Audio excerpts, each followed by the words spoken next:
is here. And lots of motorists are not aware of how to be safety conscious during this time. So, to keep our roads safe and secured, we have with us the Director of Vehicle Inspection Service, Engineer Abdulhafiz Toriola. Welcome to the show, sir.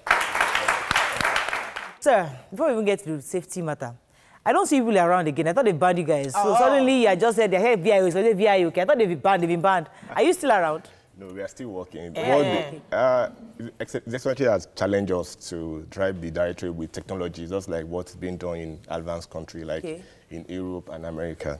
And what we are doing now, we are using a technology called AMPR. What does that mean? It means automatic number plate recognition. With that, you can be able to have some cameras, fixed cameras at strategic location in the state, and we have some mobile one on our vehicle. Just capture the vehicle.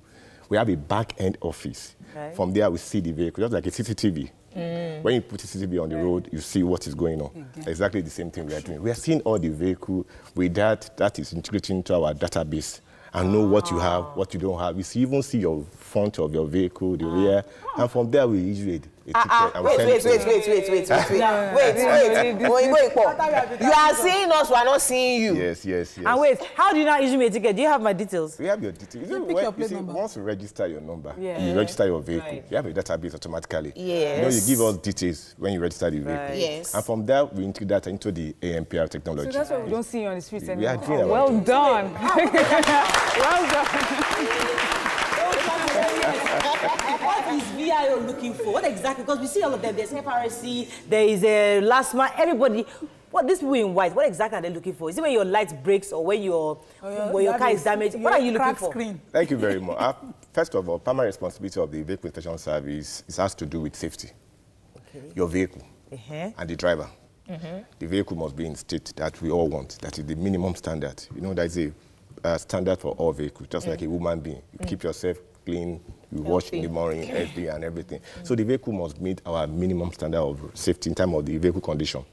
You must have, the general body of the vehicle must be good, the brake system must work, the light system must be functional, and the other components of the vehicle must be in the state that we want. That is one. Then the driver too must be competent to drive. Before you get, the driver's license is not a matter of means of ID. It's not a means of ID. It shows that you have competence. Are you still looking for driver's competence when you are not on the road? I've said it, we are on the road indirectly. The way we are, just like when you travel abroad, if you commit any traffic offense, you just see a bill in front of your house. So if I'm driving drunk now, and you are not on the road, how do you know that I'm drunk? By the camera taking a picture of me? That is why we have AMPR as limitation. We will see our officer at strategic location. They are watching you. Want to see anything in you, you can stop. I thought you had this technology a long time ago, because I remember maybe 5 or 6 years ago, I was stopped on Kingsway Road, and as the VIO approached me, he called my full names. Moni Jesu. Just before, you know, so I assumed that you always had this technology, but it's people like me that you people stop. The rickety buses, the smoky ones, the ones with all the broken lamps, the big trucks, the trailer that does not have competent driver. Wait, I still saw a tractor on this CMD road. The tires were like this, and they were walking like this. I took a picture of it, I posted it. I was like, what in the world is this? Why you will not see those ones. Yes, you see, we cannot be on all the roads. And the reason why we have to have some officers at strategic locations. You see, that is what you call, you can use technology for some aspect of the job. But it has to be that human intervention at times, all those vehicles you have mentioned. That's why we have taken the enforcement to their doorstep. Once you see the vehicle, we take the enforcement to your office, to your company, and from there we check you and we tell you what you need to do. So we are taking the enforcement to their doorstep so that we can minimize the activities of the vehicles on the road. Because a lot of people say when vehicles carry out that activity manually, there's always this traffic congestion. Very true, sir. They stop vehicle and we have the backflow of traffic. So is there like a special waiver for public transport? Because they are the ones that seem to have a lot of these bad vehicles, and they're always on the road. And I understand they take, you know, the masses, they take the public. So is there something that you give them so that they're able to use those sort of vehicles on the road? No, there is no waiver for everybody. So why are they a lot more? I mean, I would expect that VIO would stop them. So we would not see those ones, but there seem to be a lot more private cars. No, a lot more public, commercial buses that are in that state. Yes. What we have done, what we have been doing is that, you see, when you want to stop a commercial vehicle, especially that's why the Lagos State is coming up with a reform program, bus reform program. I don't know if you have heard of the program. Yes. We're trying to change the face of bus system in Lagos State, commuter vehicles in Lagos State. They're trying to bring in their own. So that is why because some of these drivers, I don't know where they come from. The way they reason is quite different from our own. You're just as confused as us. The way they reason is quite different. Despite that, we have done a lot of enlightenment for them. Right. Like what you mentioned, that we just finished our safety campaign week. Okay. And the theme for this year is employing technology to enhance compliance and safety. If everybody can obey the rules and regulations, we're going to have a safer road. Okay. Safer road. So because we're talking safety and it's extremely important, I want you to tell us not the things you look out for to issue a ticket, but what a Nigerian should look out for before taking their cars on the road. So is it the lights, is it the tires, everything, is it the tires, what exactly, and what states should their cars be before they put it on the road?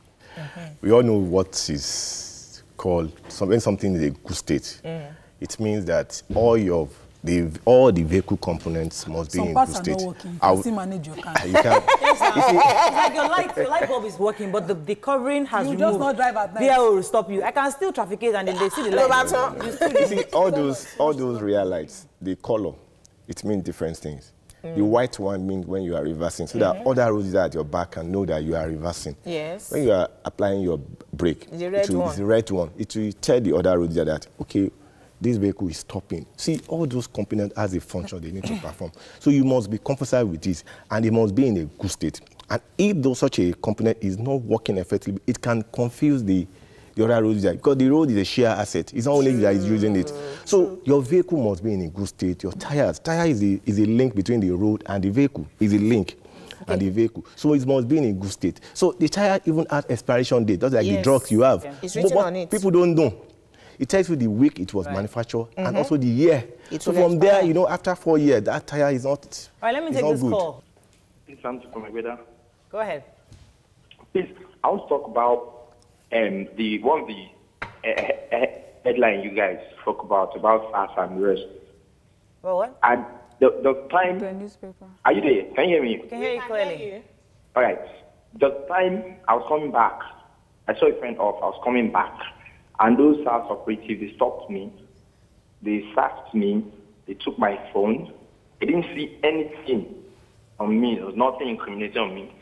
They took me inside their vehicle, took me to a catcher, took me to an ATM machine and asked me to give them 100,000. Jesus. And I was like, for what? The next thing, they gave me a very big slap. Yeah. That, as I'm talking to you right now. Did you report this to the police? Have you reported this to the police, though? No, I didn't report it. It's important you report to the police because we can lament and cry about these things, but it's important to report. Glasses right now. Yeah. Sorry? What did he say? Is that bad? Clearly. He's now using glasses. It's that bad. Okay. Right now, my left eye. Okay. It's not very. Thank you very much. I can't get the name again, but thank you very much, Samson, for your complaints. But it's most important actually that you do an official report to the police, because I believe that the Commissioner of Police in Lagos, at least if anything else, would attend to this case and make sure that those people who did that to you are brought to book. All right. Back to our guest. His rainy season is coming back. It was around the corner. Yeah. I mean, in fact, we're in it already. Season. And people are driving. There was a story in the paper today that a man parked the car at the traffic light, and he left his seat caution front and back, and it was raining, and somebody did not see it and rammed right into him. Now, I want you to talk to our viewers out there, especially in this rainy season. What can we do, as Nima said earlier, to take proper precaution in this rainy season to ensure that our cars are safe to drive on the roads? Thank you very much. That's one of the reasons why we did the safety campaign some few weeks ago, to educate the public on how to ensure that this season they drive safely on our road.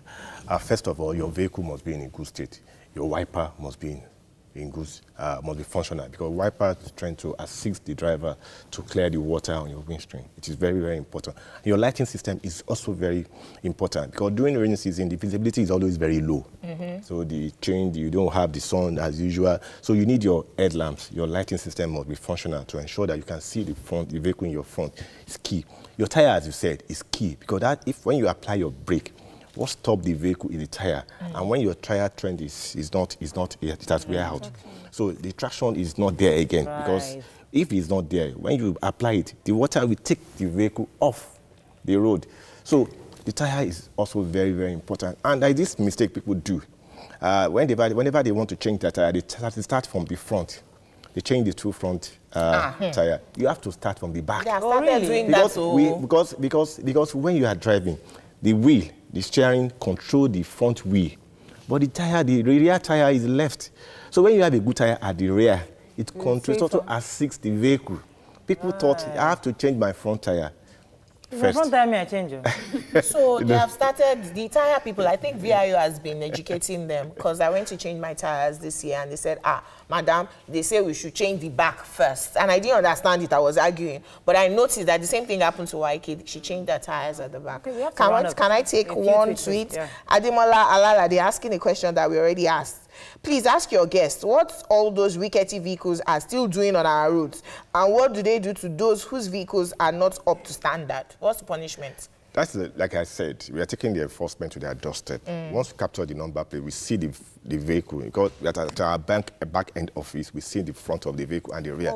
And we take the number and the address. We go to their home. I'm going to educate them, not give them fine. No, we give them fine. You have to complete. You see, that's why we are doing a lot of enlightenment. What we want people to do motorists to do is to comply with the rules because of safety on our roads. It's very, very key. Well, just remember that you have to educate us first, very well, before you start finding us.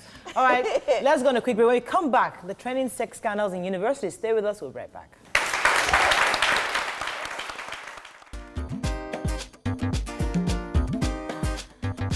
Stay tuned.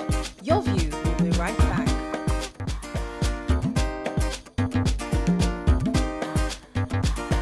Welcome back to Your View.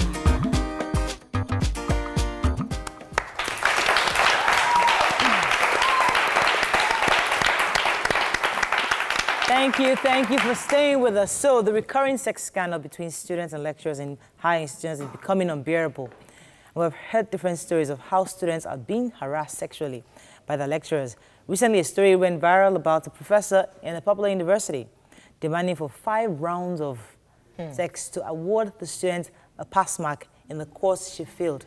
We actually wanted to get a professor on air with us today, but unfortunately, he canceled this morning. I didn't expect him to come, but he canceled this morning. I mean, this story broke out, and it's so incriminating that the man, in the video says, "Stop calling my name." So, in fact, you took admitted. How many of you guys heard? Did you guys listen to the tape? Listen to the audio. The audio.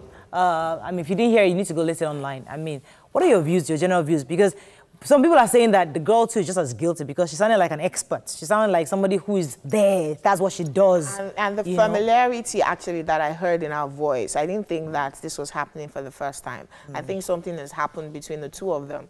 The difference this time was because the man was counting 5 times. And she said, because in the audio, she was saying that, sir, is that how you do it with your wife? And he was asking her, have you done it recently with your boyfriend? So there was some familiarity between them. On this issue, I stand on 2 sides. There are some women who actually approach lecturers for this kind of favors. Those are different from women who are harassed. So just listening to the tape, you don't know which side she falls into. Yeah, because she doesn't look like somebody that was harassed. She looks like somebody who was trying to negotiate. She was in charge. It was a proper negotiation. You know what? Listen to the audio, and I think she was just a bold girl trying to set him up, intentionally leading him on with what she was saying. I don't think they were familiar. I think the familiarity would have started and ended with, cordial relationship in class. And, she went further. She just decided to be bolder because she had a target, asked the right questions, and got him to where she wanted to nail him. Now, I've heard people come out to say some girls do these things. They go to lecturers for this. But when a person in authority abuses or uses that position that he's holding to coerce, push, or under duress, force another person under him to have a relationship of the nature of the audio with him, that person is the person who is guilty.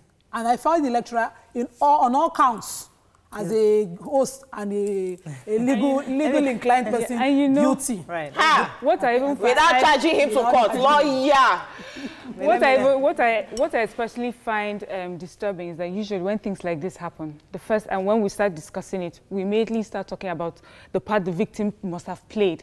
And for me, that diminishes, you know, the action of the perpetrator. Yes. When something like this comes up, I think we should first of all focus on the wrong that has been done. But it takes two to tango. Yeah, I do. It does. But it does. But we know that people are victims of this crime, and a lot of times they have been shamed because of being victims, and they've been shamed into silence. So when people are bold enough to open their mouth and to speak, we should first give them that opportunity, to speak their minds and listen to the story. Miriam, where I disagree with you. Go ahead. There's of course the part where someone propositions the person. Really but you know, when you are, as Nima said, when you're in the position of authority.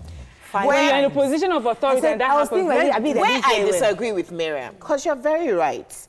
If a victim comes out and says, this has happened to me, and from feelers, the case has now been reported to the OAU, and they said that within the next 72 hours, they're going to investigate the tape. I didn't want to mention the lecturer's name, but he's in the papers, Professor Akindele, so I cannot even... I wanted to just hide the name before.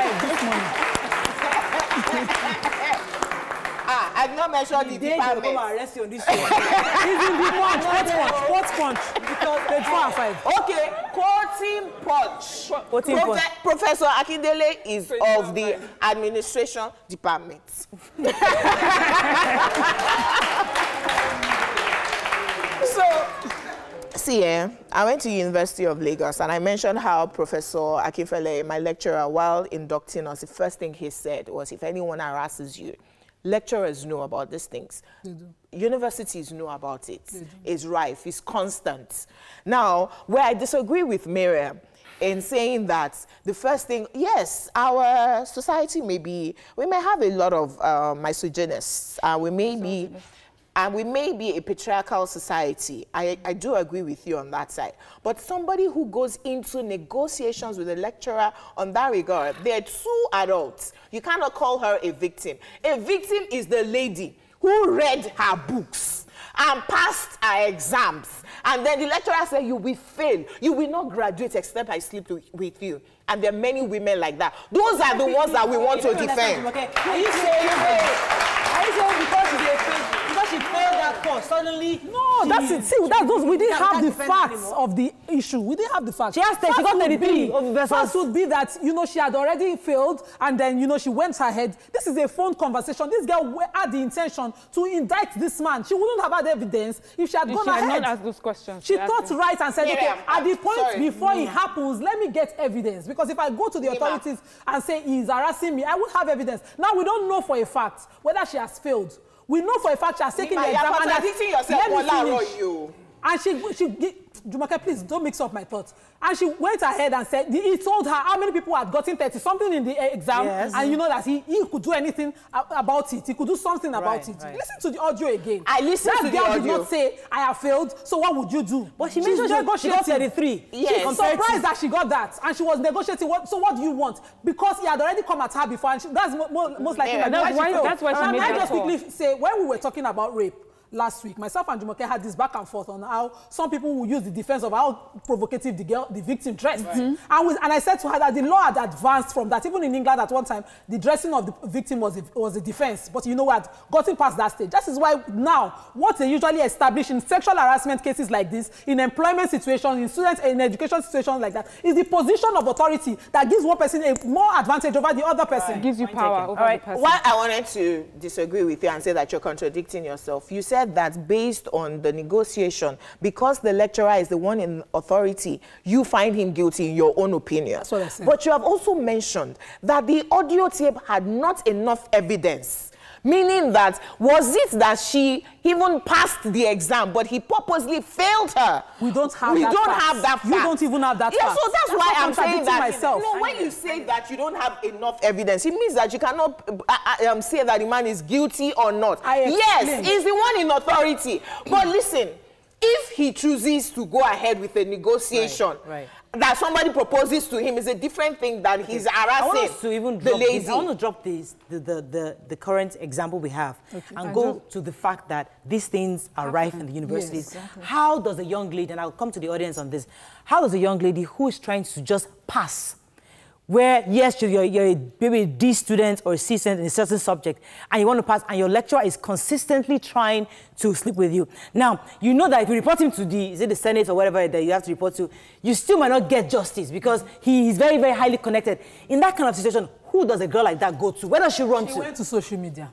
She was proactive. She got his audio conversation recorded and went to social media. So she made it public. And once there's no open secret arrangement, you're safe. So professors today obviously don't know that social media is very, very powerful. The lecturers in OAU are standing against the lecturer and insisting on an investigation. Right. Okay. They wouldn't have been able to do that if she didn't get that evidence. If she had not gotten that evidence. The thing is, we have always heard of cases where when this happens, the university tries to cover up what has happened. But now it's out in the open and everyone is going to try and separate themselves from this person and say, I am not like that. And so because of that, this man will be brought the smart girl was saying, this happened to me. Don't mention my name. Stop mentioning my name. This happened to me while I was in the university. And some people really would want to shame you because you're an A student. I was an A student of that particular course. And the man, he didn't even think that he was doing a big deal because he had always gotten away with it. I was in total shock. I walked out of his office and a friend of mine saw me, knew there was something wrong, and put a tip on me and said, go back there. And I went back and recorded the conversation. So this has been happening for many years. I'm sure this is over. Now, what happened exactly? What is it? What happened? Don't tell us. So I've mentioned the lecturer is late now. May his soul rest in perfect peace. But I think I told the story on the show before. He made me class rep, in fact, for his course. A student now, and would always call me into his office. Okay, so this is what you need to do. This is what you need to do. On this particular day, I walked in and we're having a discussion, and he touched me inappropriately. I was caught unawares. I was in shock. That I could not do anything but walk out of his office in shock. And then I went back after with a tape on me and said, sir, you touched me inappropriately. And he tried to dismiss it like it was not a big deal. But this now happened on tape just for him to admit that he had done something like that. Remember that the school had mentioned if you're harassed like that by a lecturer, come and report. So now I had documentary evidence against him that I could use. Yeah, and it never happened again. It never happened. So if you are harassed like that, this girl did the right thing by recording and putting it on social media. Wow. And it happens every day. Yes. The lecturer may have gotten away with it if it didn't go viral on social media. The fact that there are other girls involved in this. Remember she was saying in the tape that there's two sides on this one. There are some girls that are harassed. There are some girls that are the ones harassing. They are the ones harassing the lecturer. There was a woman, a married woman. We're going to take a break very soon. Establish sexual harassment case back in school then because she had to set up the hotel, invite the lecturer in question to the hotel and videoed him. And Lasso, sacked that lecturer. Okay, let's go in a quick break. When we come back, we'll come to our audience and ask them if they have any experience of this such act. Stay with us, we'll be right back.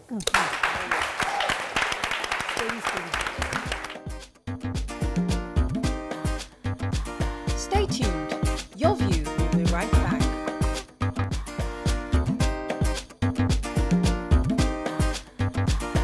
Welcome back to Your View.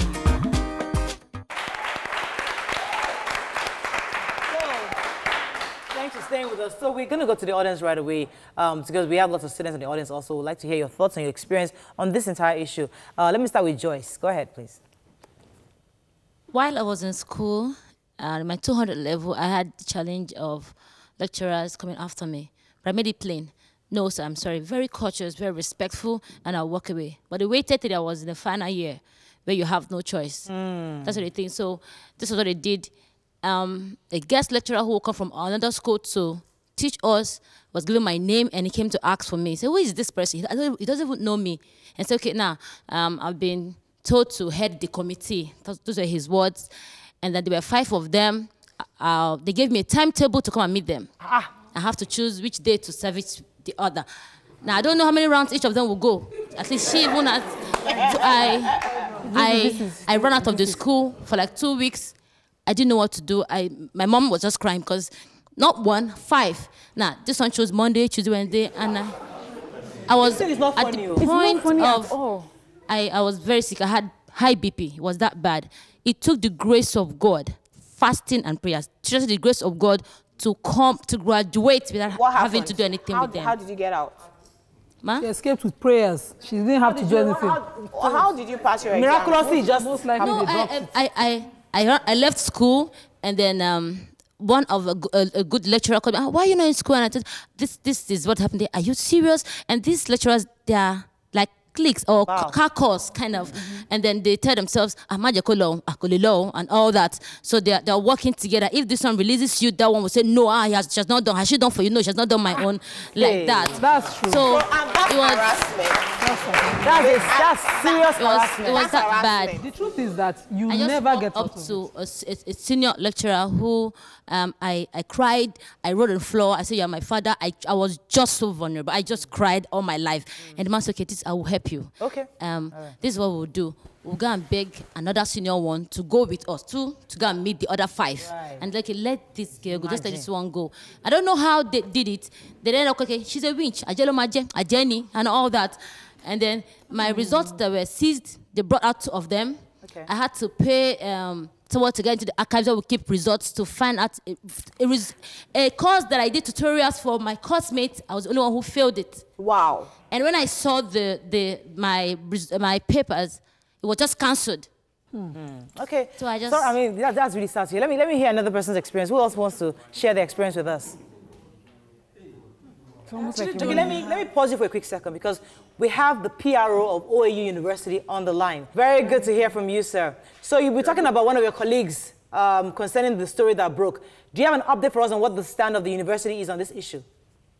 Well, the university authority is in the know of the audio recording that has been, going viral now.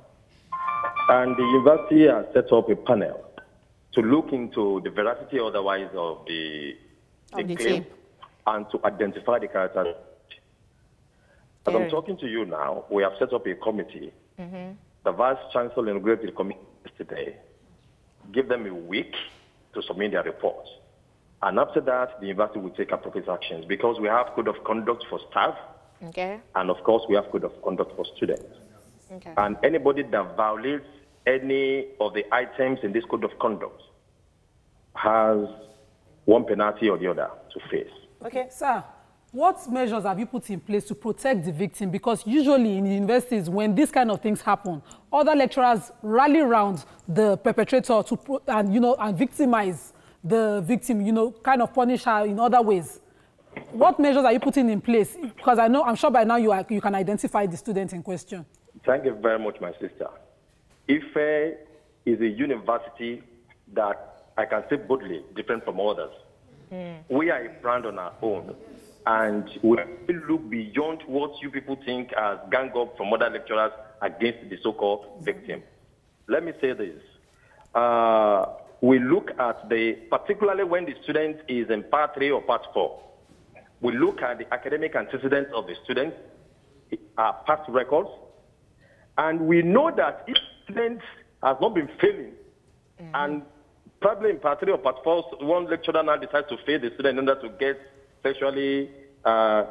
her sexually assaulted.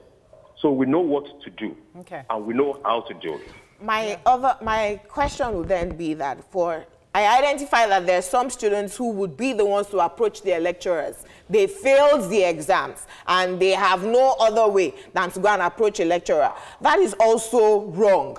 How do you identify such students if the lecturer, for instance, is not reporting the case because he's okay with the negotiation? Now, if I can get you right, you said if a female student, now let's concern ourselves with female students. Yes. Now, if a female student fails a course and goes to approach a lecturer, and that the lecturer will do what? Offer him sex. Offer him sex for marks. Now, let me say this. By their fruits, you shall know them. We have some female students themselves that do not have confidence in their own academic ability. Yes. If you fail a course, and you know genuinely you fail this course, forget about the maxim. How was the exam? Fine. Even a student that she had never prepared for that exam will also tell you fine after the exam. And most of them will believe that, let me go and meet this lecturer and see what he can do for me. Yes. A lady that goes to approach a lecturer because she fails an exam, that she knows that she doesn't have good academic grasp of, most of them will even tell the lecturer, and I'm saying this with every sense of modesty, Oga, what do you want me to do now so that you can assist me? No matter. So, and when a female student says that and begin to, look, my sister, if I say some things here loud and clear, some parents will be shocked. Yes. Okay. Thank you very much. I think we'll probably invite you over because we can't end this conversation here. There's a lot of angles to this conversation. So we might have to even bring you over one of these days to enlighten us more on the things that happen in universities. But let me go back to the audience. We had a comment from one of our members in the audience. Yes. Okay. So what I was just going to say is, if it's a female student that is going to approach the lecturer, I feel like the students will not go approach a lecturer that doesn't have a background in doing that. I mean, how do you go approach a lecturer that you don't even know if he will report you when you go tell him, I want to offer you sex? So I feel if a female student is going to meet a lecturer, I think that the lecturer is usually involved in something like that, because you don't even know if he's going to report you and then take you out. Let me see if I can squeeze in just one more comment, just one more. I don't have a lot of time anymore. Just go ahead, please, very quickly. My son, they are in this class. He's doing his final year's course he's doing accountancy. And of recent, they were to change their HOC, that's head of class in their department. And they were to come out one by one to read their manifesto, what they will do. And he came out to say, what I will do is to stop everybody bribing lecturers, either sexually or financially, so that everybody will read. And do you know he was not elected?